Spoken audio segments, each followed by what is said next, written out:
Hello everyone. I am Suchita Mohri from St. Vincent Pallotti College of Engineering and Technology, Nagpur. In this video, we are going to discuss topic of matrices inverse of a matrix by adjoint method.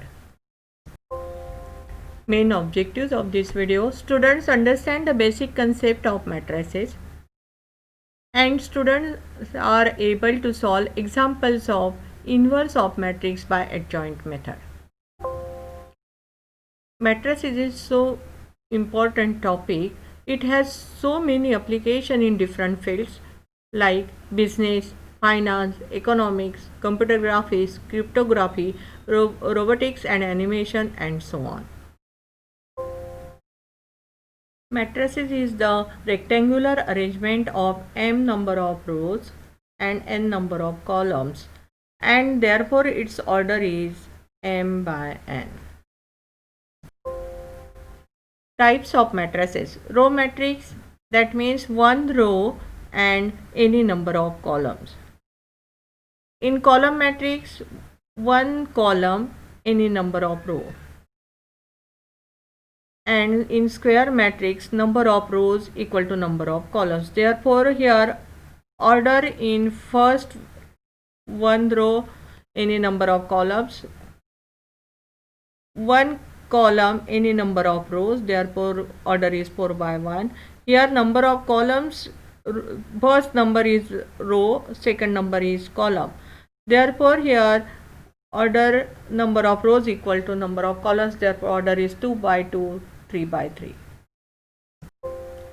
Diagonal matrix, all non-diagonal elements are 0. Now diagonal matrix means this. Here these two are the diagonal elements, other elements are 0. Now here diagonal elements are these, all other elements are 0. Unity or identity matrix, that means here diagonal elements are 1, all other elements are 0 for 2 by 2 matrix and for 3 by 3 matrix. Transpose of a matrix means interchanging rows and corresponding columns. Now this is 1, 2, 3, this is first row, now it changes to 1, 2, 3 first column. 4, 5, 6, this is the second row, it changes to second column. In this way we find out the transpose of the matrix. Symmetric matrix, that means for a square matrix A equal to A transpose, that means if we changes rows to column we get same matrix, therefore this is the symmetric matrix. AHG, here AHG, HBF, HBF, GFC, GFC, therefore this is the symmetric matrix. Now upper triangular matrix, in this matrix all elements below the leading diagonal, this is the leading diagonal elements, all elements below this diagonal are 0. Then lower triangular matrix, that means all the above elements of leading diagonal are 0. This is leading diagonal elements, here all above these elements are 0. Basic operations of matrices, addition of a matrix. Now addition of these A and B are given. Now we add these two, A plus B. Now it is so easy. Here first element is 1, here 4. We add these two elements. 1 plus 4 we write down here. For second position, here in second column first row, here 2 and here 5. Therefore 2 plus 5 equal to 7. In this way we write down the values. In subtraction of the matrix, here A is given, B is given, then similarly only here we subtract the terms. 7 minus of 1 we get 6, 8 minus of 2 we get 6. In this way we apply the method for finding subtraction of a matrix. Now next is multiplication of matrices. Now here A and B are given.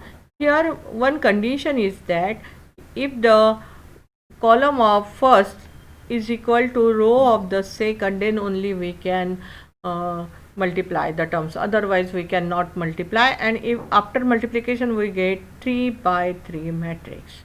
Okay, therefore multiplication is we multiply this row, this column, this row, second column, this row, third column. In this way we get the values. Now for example, this row, this column. Now here 1 into 1, 1, second value is 0, plus 3, we get 4. In this way we multiply the terms. Matrix of cofactors. This is important for finding inverse of a matrix. Here A is suppose these values, then we find out the matrix of cofactors, which is denoted by capital of A1 to A3 and so on. Then where we find out the cofactors A1, that means here we leave this row and this column. For this value we write down B2, B3, C2, C3. For these values, these when we finding these position values, then for these position values its value negative. That means for B1, then A2, then B3, and last value is C2. These all values are negative. When we finding suppose B2, leave this row, this column, remaining values you write down in the determinant A1, A3, C1, C3. In this way you find out all the values of the matrix of cofactors. Adjoint of a matrix. Adjoint of a matrix is the transpose of a matrix of cofactors. Therefore we write down the adjoint, and here property of adjoint is, this is the most important property. Adjoint of A into A equal to A into adjoint of A equal to I into determinant of A. Inverse of a matrix by adjoint method. Here this is the formula of A inverse, adjoint of A upon determinant of A. Now for this we apply these steps. First we find out determinant of A, which is not, this value is not equal to 0. If this value is 0, we apply another method. Then matrix of cofactors of A, then adjoint of a matrix, and then find out the inverse of a matrix by using above formula. We consider here one example of the matrix. We find out its inverse of a matrix by adjoint method. For this we consider A value. We apply the steps. First find out determinant of A. Then we can calculate this by using directly from calculator. Then find out the matrix of cofactors. Matrix of cofactor for first value for this position. Here we leave this row and this column, remaining value of determinant 2 minus of 3, that means here minus 1.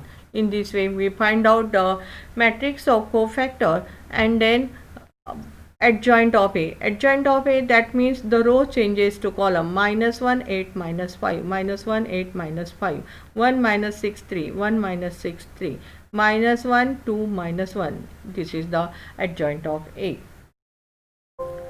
Then A inverse by using formula adjoint of A upon determinant of A, substitute here values and write down the required result.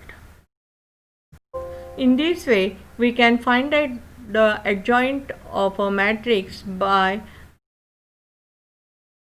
matrix method, and also find out the inverse of a matrix. In this way we apply the method. Thank you for hearing.